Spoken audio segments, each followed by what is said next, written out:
ప్రజా సమస్యలు పరిష్కరించలేని ప్రభుత్వాలు గద్దెదిగాలని సిపిఐ జిల్లా కార్యదర్శి ఉమామహేశ్వరరావు పిలుపునిచ్చారు. భారతదేశ వ్యాప్తంగా ప్రజలు అనేక సమస్యలతో బాధపడుతున్నారని, ఆ సమస్యలను కేంద్ర ప్రభుత్వం తీర్చకుండా నిర్లక్ష్యం వహిస్తున్నందున కేంద్రంలో ప్రభుత్వ మార్పును కోరుతూ సిపిఐ ప్రచార యాత్రలను నేడు కుత్బుల్లాపూర్ మండలంలోని జగద్గిరిగుట్టలో ప్రారంభించడం జరిగింది. ఈ కార్యక్రమానికి ముఖ్య అతిథులుగా జిల్లా కార్యదర్శి ఉమా మహేష్, రాష్ట్ర కౌన్సిల్ సభ్యులు ఏసురత్నాలు పాల్గొని మాట్లాడుతూ కేంద్రంలోని బీజేపీ ప్రభుత్వం ప్రజలు ఎదుర్కొంటున్నటువంటి నిత్యావసర వస్తువుల ధరలపై ఎలాంటి చర్యలు తీసుకోకుండా అంతర్జాతీయంగా చమురు ధరలు తగ్గినప్పటికీ ఇక్కడ చమురు ధరలు తగ్గించకుండా పేద ప్రజలపై మరింత ఆర్థిక భారం మోపుతున్నారని, అలాగే సంవత్సరానికి 2 కోట్ల ఉద్యోగాలు కల్పిస్తామని హామీలు ఇచ్చి ఉన్న ఉద్యోగాలను తొలగించి ప్రభుత్వ రంగ సంస్థలను మూసేశారని విమర్శించారు.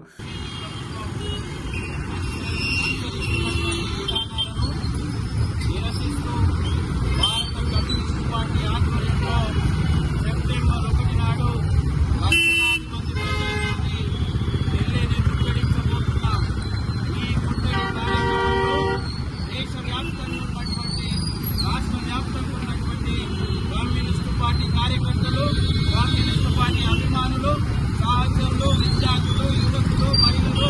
కార్మికులందరూ పెద్ద ఎత్తున పాల్గొనేలా చేయడానికి ఈ ప్రచార యాత్రలను నేడు దేశవ్యాప్తంగా ప్రారంభించుకుంటున్నాం.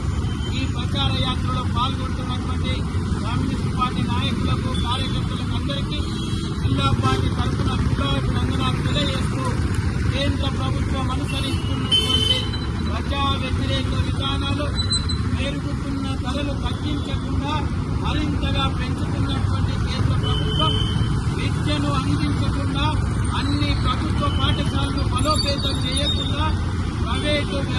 విద్యా వైపు మలుస్తున్నటువంటి సందర్భంలో ఉన్న ప్రభుత్వ రంగ సంస్థలన్నింటినీ ప్రైవేటు పరం చేసి